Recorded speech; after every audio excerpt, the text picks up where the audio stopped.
ቦክስ ትመስላለች። ብላክ ቦክስ ታውቃላችሁት? አውሮፕላን ውስጥ የሚቀመጥ ዕቃ ነው። እንደዚህ ጥቁር ነው፣ የተበየደ ነው እና ባትሪ አይሞላም። የምድር ቴክኒሻኖችም አያስተካክሉትም።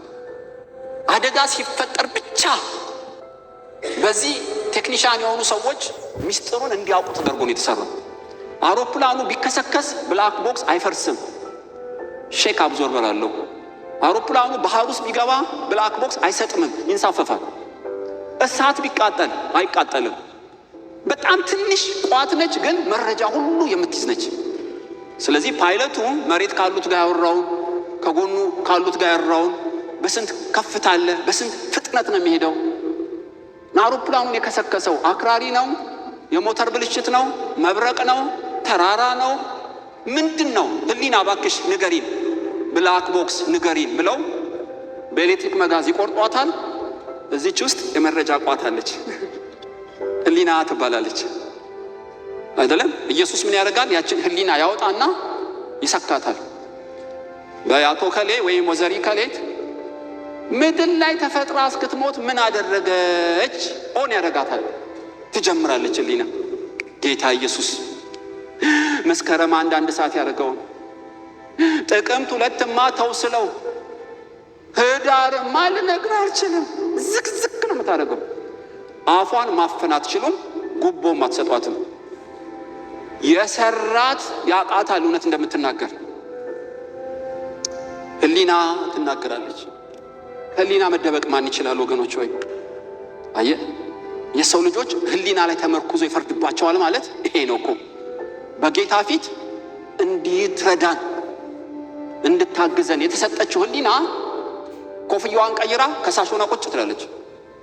ዝብዝብ አድርጋ ነው የምትናገረው። ኤቭሪ መረጃ ቀርጻለች። ስለዚህ ነው ጳውሎስ በእግዚአብሔርና በሰው ፊት ንጹህ ህሊና አለኝ፣ ልጄ ጢሞቴዎስ ንጹህ ህሊና እንዲኖር ትጋ፣ በክርስቶስ ደም የታነጸ ንጹህ ህሊና አለን። ስለ ህሊና ከ200 ጊዜ በላይ ተጽፏል ባይብል ላይ። ሆኖም ስለኛ አይደለ እኮ የምነግራችሁ፣ ከምን ጉድ እንዳስመለጠ ነው የምነግራችሁ። መጎብኘት ማለት እግዚአብሔር ምን ዕዳ እንደሻረልን ከምን እንዳስመለጠን ልነግራችሁ ብዬ ነው ህሊናን ያመጣሁት።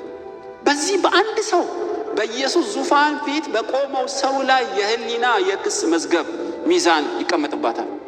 ህሊና የተናገረችውን በሙሉ ኢየሱስ ሚዛን አለው። በሰማይ ሚዛን አለው፣ ቁጭ ያደርግለታል። ጌታዊ ፍርዴን ጨረስኩ። አረ ይቀጥላል ብራዘር።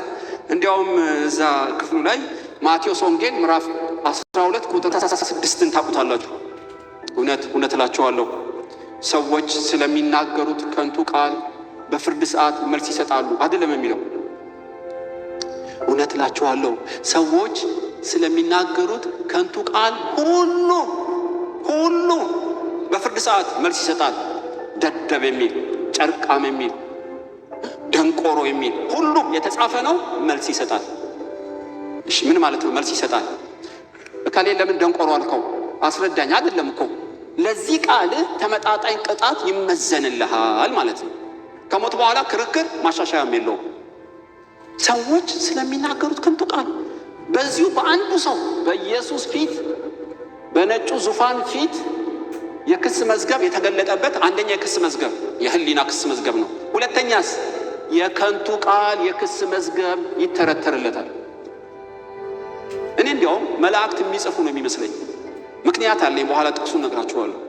ቀለም አያልቅም፣ ወረቀት አያልቅባቸውም። የማያንጽና ከንቱ ቃል በሙሉ የተቀለመ ነው፣ የተጻፈ ነው፣ የተቋጠረ ነው። አታምኑ። እኔ አንዴ መገናኛ አካባቢ ሳገለግል ሰዓት ረፈደብኝ። ለምን? ወደ 5 ኪሎ መካኒስ ውስጥ ደግሞ ሰርግ ሰብካለሁ። ሳይ ሙሽሮቹ ሊመጡብኝ ሆነ። እባክህ መኪና ስለሌለኝ በፍጥነት አድርሰኝ አልኩት። ያገለገልኩትን አንዱን ሰው አረ ቄስ ለአንተ ነው ደግሞ ችግር የለውም እያበረርኩ ነው ወስደሃለኝ። በጣም ጥሩ አመሰግናለሁ። ከመገናኛ 4 ኪሎ ገባው ማለት ነው ከፊት። እኔን ሰርግ ላይ እንደሰብክ ለማድረስ ሲፈጥን ታውቃላችሁ ሚኒባስ ጥልቅ አለበት። ደደብ አለ አንድ አልኩ።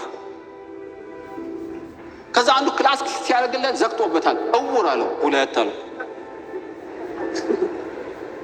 አታምኑ። እየፈጠነ ነው የሚሄደው። ፍሬቻ ወደዚህ አሳይቶ ወደዚህ ሲገባ ደንቆሮ አለው። 3 አሉ። ምን አለፋችሁ ልክ 6 ኪሎ ስደርስ 15 ስድብ ቁጭ አድርጎ በኋላ እኔ አልነገርኩትም ሳይ እድሜውን ገመቱ ወደ 60 ይሆናል። እሺ በቀን 15 ስድብ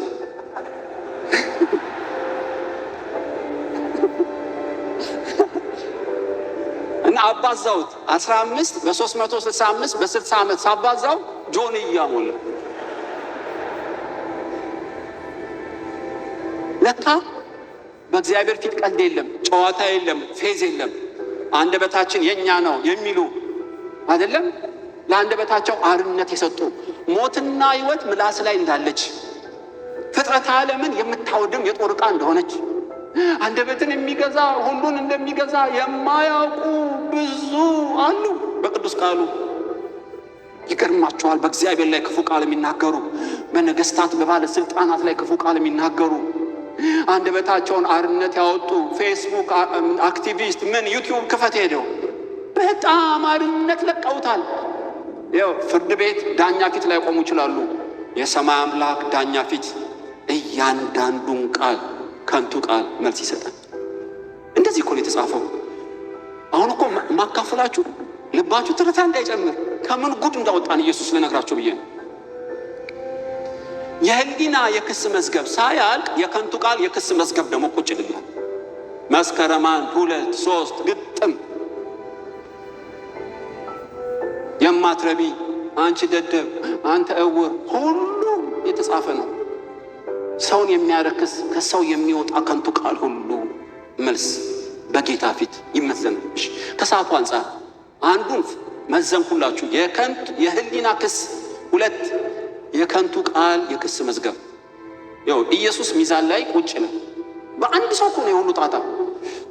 ጨረስኩ ጌታዊ ክስ መዝገቤን ይቀጥላል። ታውቃላችሁ የተሰወረ የክስ መዝገብ 1 ቆሮንቶስ 4:3 መክብብ 12:14 የመጨረሻው የመክብብ መጽሐፍ ቁጥር አንተ ጎበዝ የምትፈልገውን ሁሉ ደስ ያለን አድርግ፣ በመጨረሻው ቀን ለተገለጠና ለተሰወረ ሥራ በክርስቶስ በእግዚአብሔር የፍርድ ፊት እንድትቆም መልስ እንድትሰጥ እወቅ። የተሰወረ ኢየሱስም በሉቃስ ላይ ምን ብሏል? የተሰወረ የማይገለጥ የተከደነ የማይታወቅ ምንም የለም። በስውር በጓዳ ያደረከው በአደባባይ ለፍትህ ይቆማል።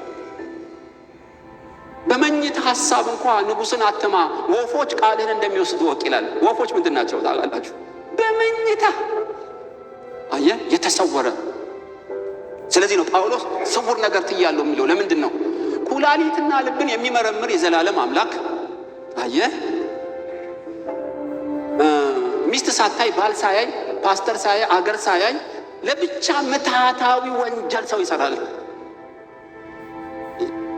እግዚአብሔር እንደ ፖሊስ ተደብቆ ካሜራ እንደሚያነሳ የትራፊክ ፖሊስ አይደለም። አይኖቹ በምድር ሁሉ ናቸው። ጉድጓድ ቢገባ ማምለጫ የለውም። የልብህን ሐሳብ ሁሉ የሚመዝን ኩላሊትና ልብህን የሚፈትሽ ነገር ሁሉ የተራቆጡለት የዘላለም አምላክ ፊት ሰው ይቆማል።